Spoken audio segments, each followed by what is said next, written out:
Salut mes Nakamas, c'est Doc, j'espère que vous allez bien. Petit point doc pour ce mois d'octobre, ça faisait longtemps que j'en avais pas fait, c'est quelque chose que je reporte depuis un bout de temps.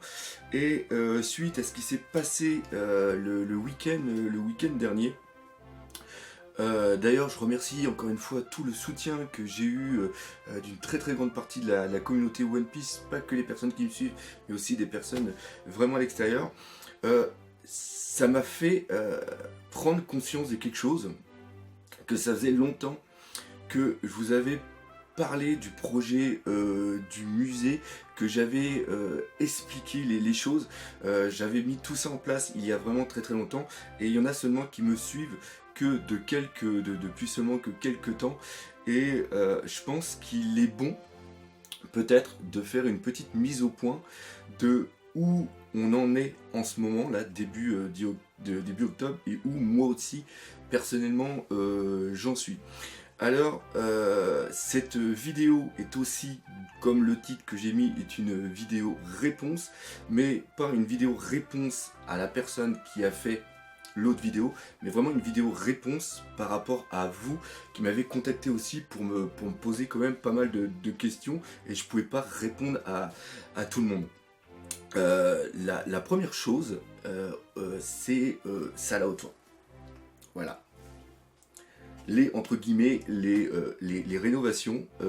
YouTube, c'est mon travail, donc il est nécessaire de bien faire les choses et de présenter quelque chose. Je ne m'en suis jamais caché. Pourquoi? Parce que tout simplement, je les ai montrés en vidéo. C'est moi qui ai fait moi-même les travaux. C'est des plaques de placo, électricité, tout les trucs, parce que je m'y connais aussi un petit peu. Et j'habite dans le trou du cul du monde. Il y en a certains qui sont déjà venus chez moi voir ça. J'habite une vieille longère. J'habite pas un grand appart à Paris, à Lyon, à Marseille, à Bordeaux. J'habite dans le trou du cul du monde. C'est une longère, une vieille longère qui date de 1800, je ne sais plus combien. Il y a des trous partout. Je me chauffe au bois. C'est voilà. Et malheureusement, et il y a aussi le problème que je vous disais, que je peux pas faire de live parce que c'est tellement mal isolé que les sons passent. Donc voilà.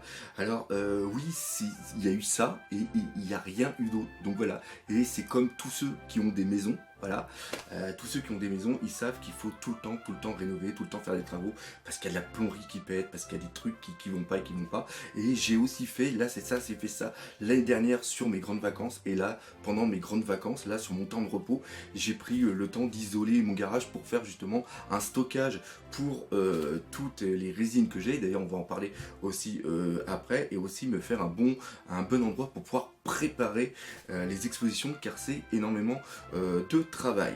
Maintenant, on va passer aussi au deuxième point qui en a fait rager certains qui m'ont posé justement des questions. C'est le nombre de figurines, hein. D'ailleurs, je voulais faire une petite vidéo parce qu'on a atteint les 1000 figurines que j'ai. Oui, la très grande majorité, ça a été, c'est Chibi qui me les file. Il me les file que à un exemplaire pour le projet du musée, et aussi pour que je fasse des reviews. Et ce qu'il faut aussi que vous compreniez bien, c'est que déjà, il y a déjà eu des concours qui ont été faits. Il y a des dioramas qui ont été gagnés lors de vidéos. Il y a aussi eu dernièrement des loteries Ichiban Kuji, donc j'ai payé moi-même les tickets pour les faire gagner. C'était pas des tickets qui étaient donnés par X personnes par rapport à un placement de produit. Il y a eu le diorama de Marco que j'ai fait gagner dernièrement. Et voilà, j'avais parlé que je devais faire normalement une loterie pour faire gagner des cartes, mais l'inconvénient, c'est que je manque de temps, et c'est vraiment quelque chose que je mets assez de côté. Et ok, j'ai compris le message, on va essayer de faire gagner des trucs, mais ce n'est pas le but premier de la chaîne. Je ne fais pas, je n'ai pas de placement de produit. J'en ai eu un seul que j'ai dit ouvertement, qui était Amino, mais voilà, je n'ai pas de placement de produit où je parle d'un truc, je suis payé, et en même temps je fais gagner des trucs. Non, ça, personnellement, j'en ai pas. J'ai pas de partenariat avec des mangas, avec d'autres trucs ou quoi que ce soit, parce que j'en demande pas, et surtout j'ai pas le temps du tout de le gérer. Donc voilà. Et le fait que les figurines que j'ai, je les garde non pas pour ma gueule personnelle, même si pour l'instant ils sont juste derrière, mais c'est pour le projet du musée. Et c'est là où on va vraiment en parler, de savoir où ça en est. Pour certains, c'est une arlésienne, c'est un truc que je parle depuis plusieurs années, et on voit toujours pas la chose arriver. Je vous dirais, il y a beaucoup de personnes qui veulent faire des musées privés. Je ne peux pas faire un musée public, ça serait un musée, ça va être un musée normalement qui est privé. Je veux dire privé, c'est par rapport à une collection qui est mise. Et il y a beaucoup de personnes qui ont des collections de jeux vidéo, qui ont des collections de n'importe quoi, et qui voudraient les mettre dans un endroit pour que les gens puissent les voir et aussi parler avec les personnes. L'inconvénient, c'est que quand tu veux faire un musée, même que ce soit public ou privé, tu arrives face à trois problèmes. Trois problèmes qui sont importants. Premièrement, tu dois avoir des choses à montrer. Tu peux pas te dire faire un musée en présentant que 100, 200 ou 300 figurines et puis 2-3 petits trucs à droite à gauche. Il faut que ça soit quelque chose qui déplace les gens pour que les gens aient envie d'aller voir la chose. Et c'est pour ça que tout ce que vous voyez autour de moi va être légué, comme je l'ai dit depuis très très longtemps, ça va être légué à l'association qui a pour but de faire le musée. Et il y a en partie les figurines, et ça je l'avais vu par rapport à One Piece, votre collection, où quelqu'un qui avait dit que ça serait cool d'avoir un endroit où on peut voir toutes les figurines qui ont été créées au niveau de One Piece. Il y a un musée comme ça qui existe au Pérou, qui est par rapport à Saint Seiya. Je parle avec cette personne, je suis en contact avec lui pour savoir comment il a mis ça en place, parce que c'est énormément de taf. Donc le premier, c'est avoir du matériel pour pouvoir proposer le projet à quelqu'un et pour amener des gens pour voir si c'est pour se déplacer et voir que quelques petits trucs qui se battent en duel, ça vaut pas du tout le coup. Après, c'est l'endroit. Tu peux pas faire ça à Trou du Cul des Vaches. Moi, c'est là où j'habite. Il y a 150 habitants. Je peux pas faire ça dans le coin. Donc, il faut qu'on choisisse un endroit où il y ait une grande affluence et que les gens puissent facilement trouver et puissent facilement se déplacer. Donc, il faut penser au bus, il faut penser au train et il faut penser aussi à l'accès route. Il faut pas que je sois trop loin d'une grande ville. Et malheureusement, plus tu vas te rapprocher d'une grande ville, plus tu veux faire un truc qui va être grand, plus ça va coûter de l'argent, que ça soit d'un point de vue loyer, électricité, eau, taxes.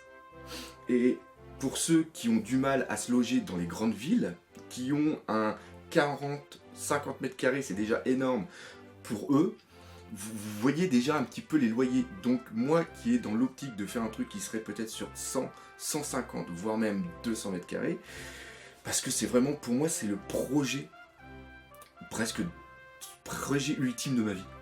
De laisser quelque chose pour les générations futures. C'est vraiment ça le plus important. Et ça, c'est énormément d'argent à trouver et de démarches pour pouvoir faire la chose. Et ce projet, je l'ai en tête depuis que je suis au Canada, parce que j'ai voulu ouvrir un musée au Canada, mais malheureusement au Québec, la plupart des personnes s'en foutaient totalement. Je le voyais quand je faisais mon exposition en convention, il y avait presque personne qui allait me voir, donc j'avais mis ça un petit peu de côté. Et quand je suis revenu en France, c'est quelque chose qui m'est venu à l'esprit, mais quand j'ai commencé à voir tous les problèmes qu'il y avait pour pouvoir jouer, je me suis dit, c'est quelque chose qui va mettre du temps. Et là, il y a Thomas qui est arrivé, Thomas que vous pouvez voir en convention, qui s'occupe au niveau de la ville de tout ce qui est communication et aussi culture, et qui m'a parlé d'un projet. Il y a un gros projet culturel au niveau d'une ville, et on a réussi à englober le musée, à le mettre dedans, dans cet énorme projet. L'inconvénient, c'est que je suis toujours maître du projet, mais je suis tributaire bien sûr de la ville qui va m'aider à faire la chose, et ça c'est d'un point de vue architecte, parce que pour au niveau des lieux, c'est financement, c'est les droits et toutes les autres choses. Et je sais pas si vous regardez un petit peu la politique en ce moment, mais vous remarquerez que les subventions et les aides destinées aux villes ont terriblement tombé. Donc le projet avance toujours, il est toujours, mais il met du temps. Et faire j'en ai parlé avec une personne justement qui avait dans l'idée, vu qu'il avait une collection de plusieurs milliers de figurines et qui voulait justement faire un musée comme ça, et il a abandonné le projet parce que c'était un truc totalement fou. Il y a plein de gens que je connais qui ont des grosses collections de jeux vidéo, qui se sont montés en association et qui voudraient avoir des endroits par exemple pour exposer des bornes arcade, pour que les gens viennent, partagent cette passion pour le rétro gaming, et c'est absolument impossible parce que soit tu trouves un hangar qui est dans une zone commerciale qui est complètement paumée, et ça pose aussi des problèmes de sécurité. On avance dans le projet, mais je vous jure que c'est un truc de taré. Donc, à partir de là, on garde le musée, parce que le musée va être créé, mais on ne sait pas dans combien d'années, mais ça va être fait, et le jour où ça sera fait, je vous promets, vous verrez vraiment le résultat du travail, et pour l'ouverture, ce qu'on a prévu, c'est un truc de dingue. Et à partir de là, vu que le projet du musée est sur des bons rails, mais ça prend du temps pour aller jusqu'à la destination, eh bien les expositions que je fais sont une vitrine pour justement ce musée. C'est-à-dire que quand je vais en convention, je parle aussi du musée, je donne l'endroit, enfin la zone où il va être, parce qu'on doit garder ça encore un tout petit peu secret, et ça permet, moi, d'avoir des retours et dire aux personnes qui m'accompagnent, dire oui, il y a toujours un intérêt, les gens viennent et c'est intéressant. Ça me permet aussi de mettre en avant les différentes pièces qu'on prend au fur et à mesure du temps, et pour dire oui, il y a toujours ce truc-là, et quand on voit One Piece, ce que c'est en train de devenir, et on peut être sûr que quand One Piece sera terminé, c'est là où prendra toute l'ampleur vraiment de ce projet qui est absolument titanesque. Et faire des conventions, à se déplacer, ce n'est pas des vacances. Et ce n'est pas quelque chose qui est gratuit. Quand tu prends moi j'habite en Normandie, hein, près de vous prenez Dieppe, voilà, je suis dans les environs de Dieppe, je vous invite à prendre du temps et aller sur internet et regarder, vous tapez où est Dieppe, vous prenez une convention, comme par exemple c'était le cas à Toulouse, prenez une convention comme c'est le cas qu'il va y avoir à Lyon, prenez-en une comme il y a eu à Bordeaux, prenez-en une comme par exemple à Bruxelles. Vous allez après dans un truc de location, comme Hertz, comme Ada, comme Rent-A-Car, comme Eurocar, enfin plein de trucs comme ça. Vous tapez la location d'un camion de 12 mètres carrés sur 5 jours, hein, parce que souvent je le prends le jeudi, on part le vendredi matin aux alentours de 2h du mat pour arriver sur place, et après quand on prend, on a encore toute l'expo à monter et tous les trucs, on a le samedi où on se réveille aux alentours de 6h30 du mat pour déjeuner, et après arriver à l'ouverture de la convention pour faire les dernières finitions avant que les gens arrivent. On en part le soir, il va être aux alentours de 8h, faut qu'on mange, faut qu'on fasse quelques petits trucs entre nous, parler des différents projets, on va se coucher, il va être minuit, on se réveille encore une fois à 6h30, 7h du mat pour déjeuner, après aller en convention, et quand c'est terminé le dimanche soir, on doit tout ranger, mettre dans les caisses, remettre dans le camion. Souvent on repart directement et on arrive à 4h du mat à la maison. C'est un miracle, encore une fois je remercie Thomas, c'est un miracle que je n'ai pas eu d'accident. Je vous ai parlé une fois que j'ai failli m'endormir sur la route tellement j'étais fatigué, et sur les retours, après, je continue à faire les vidéos. Je continue à travailler, je travaille 60 heures semaine. Ce n'est pas pour me plaindre, je fais un travail qui est incroyable, travailler dans sa passion, c'est incroyable, mais c'est énormément de temps. Et vous voyez quand vous êtes en convention qui fait hyper chaud et tout, moi je suis du matin à 8h jusqu'au soir à 6h, je suis sur le stand du musée et je parle avec vous et tout. Et à une époque je me faisais engueuler par John parce que je ne mangeais pas, je buvais seulement, parce que j'étais tout le temps. Donc voilà, c'est un truc, mais c'est génial, c'est de l'adrénaline, ça fait du bien. Et donc, comme je disais, vous prenez la location du véhicule, hein, c'est un gros camion quand même. Après, vous prenez l'essence, hein, qui n'arrête pas d'augmenter. Vous prenez aussi les péages, c'est plus de 1000 euros. Et après, quand je vais en convention, la convention, elle, me rembourse des frais qu'à une certaine hauteur, qui n'est pas la totalité. Donc, les ventes qu'on fait au niveau des conventions, c'est au nom de l'association qui permet un petit peu de pouvoir compléter tous les frais qu'il y a. Et encore une fois, il y a les achats, oui, il y a les achats de résine, et toutes les résines que je présente ne sont pas les résines que j'achète. Par exemple, la Akainu ou même la Eneru qui va être présentée, ce ne sont pas des résines qui m'appartiennent, ce sont des résines que mon équipe me prête pour le truc. Et voilà, il y a tout un... Il y a tout un travail, et les expositions que je fais, au début, quand c'était il y a 3 ans que je faisais ça au Canada, c'était des fils de pêche avec des cadres tout pourris que j'achetais à Dollarama. Hein. Ceux qui sont au Canada savent ce que c'est le Dollarama. Sauf qu'après, on a commencé à investir dans du matériel professionnel d'exposition. Ça coûte une véritable fortune. Il n'y a rien qu'une tige qui vient supporter les cadres, c'est 10 € pièce. J'en ai plus de 150 pour donner un ordre d'idée. J'ai plus de 100 cadres. Regardez à Ikea le prix des cadres au format A4, au format A3, c'est 10, 15, 20 €. Il y a les crochets après pour pouvoir se mettre. Souvent, les cadres, à force d'enlever, remettre, enlever, remettre, je pète l'arrière des cadres. Je suis obligé de racheter des cadres. Il y a les fonds qui vont à l'intérieur des cadres, qui sont pour justement donner une beauté. Là, on est passé maintenant sur de la belle vitrine que Gaëtan fait, mais ça, encore une fois, ça coûte de l'argent, ne serait-ce que par le bois, tous les matériaux, et on avance. Les expositions, pour ceux qui ont l'habitude de me suivre, et même ceux qui sont déjà venus en convention, marquez-le dans les commentaires. C'est professionnel. C'est professionnel, il y a un gros travail qui est fait, et on va dans une direction qui est la bonne, mais ça demande du temps. Tout ne peut pas se faire en une fois, et je veux vraiment que les gens comprennent, que les gens comprennent que il y a rien qui est fait pour moi personnellement. Je suis pas un mec qui a regardé toutes mes figurines sont à côté de moi, ils sont à moi, ils sont dans mon endroit, dans mon bureau, et c'est qu'à moi. Non, tout ça va être légué, tout ça va être donné. Il y a déjà tous les papiers qui sont faits, tous les trucs sont faits. Tout ce que j'accumule, tout ce que je reçois, tout ce que j'achète, parce que tous les mois, j'achète des documents, et les documents coûtent maintenant une fortune, parce que le fait d'avoir présenté les documents, ça les a mis en avant, et maintenant beaucoup de personnes veulent aussi en avoir et veulent en acheter. Donc l'offre et la demande, il y en a beaucoup qui m'ont gueulé au sujet des cellulos ou quoi que ce soit, en me disant mais maintenant les cellulos au niveau de Saint Seiya, au niveau de trucs, au niveau de Dragon Ball, Naruto, enfin Naruto il n'y a pas de cellulos, mais au niveau de tous les documents, ça a été mis en avant, donc maintenant beaucoup en veulent pour leur propre collection.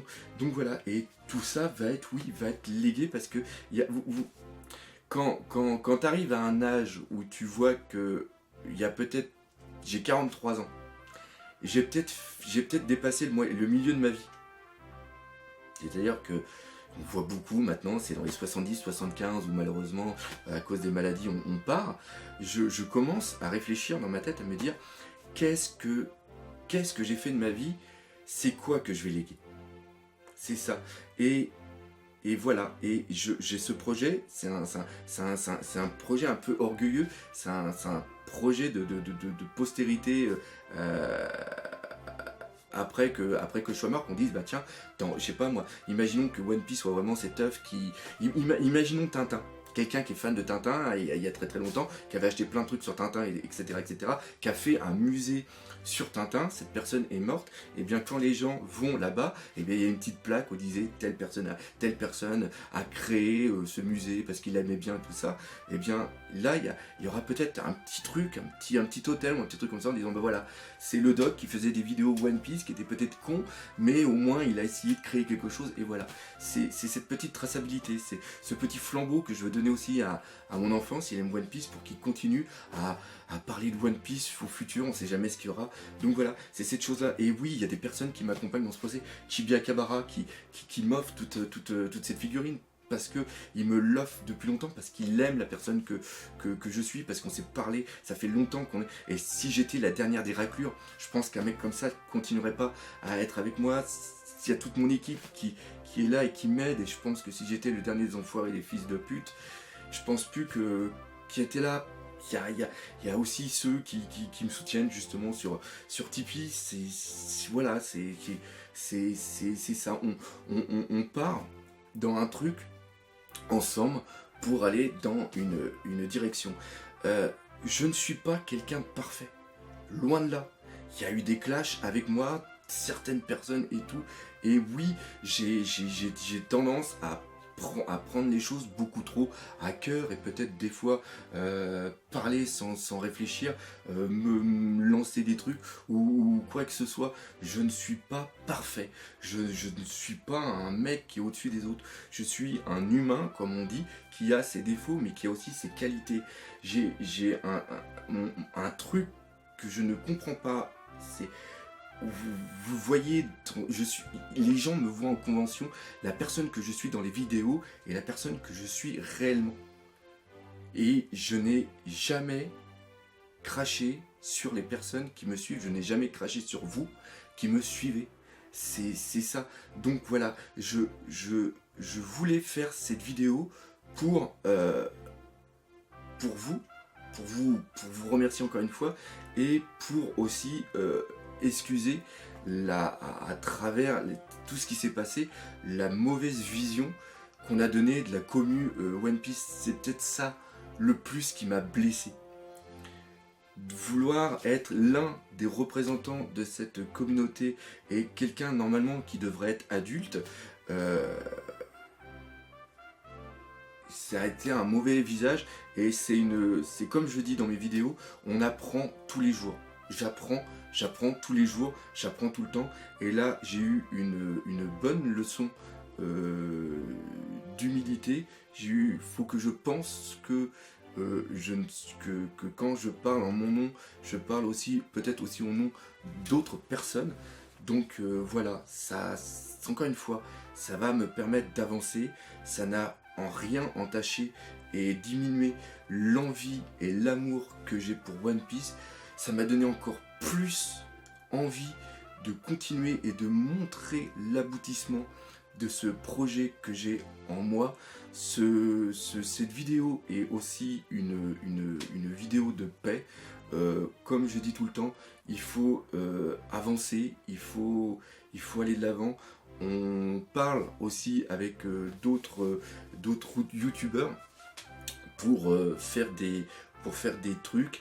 Et voilà, tout ce qui se passera dans le futur au niveau de One Piece, que ce soit moi qui le fasse ou que ce soit d'autres personnes qui le fassent, faut que ça soit encouragé. Pourquoi ? Parce que faut montrer que on a compris le message d'Ishiroda qui est d'avancer et d'accomplir ses rêves. Donc voilà, c'est là-dessus que je voudrais terminer cette vidéo. Encore une fois, ce n'est pas une vidéo pour clasher ou pour continuer, pour encore une fois débattre sur les conneries. C'est la dernière fois, pour ma part, que je parle de ce qui s'est passé. Ça m'a permis justement de réagir et de vous dire où on en était. Et maintenant, on regarde là-bas, chose qui est le futur, et on évite de regarder par là-bas. Voilà, encore une fois, gros merci à vous, et on n'oublie pas le principal, One Piece, c'est la vie. Allez, salut mes nakamas.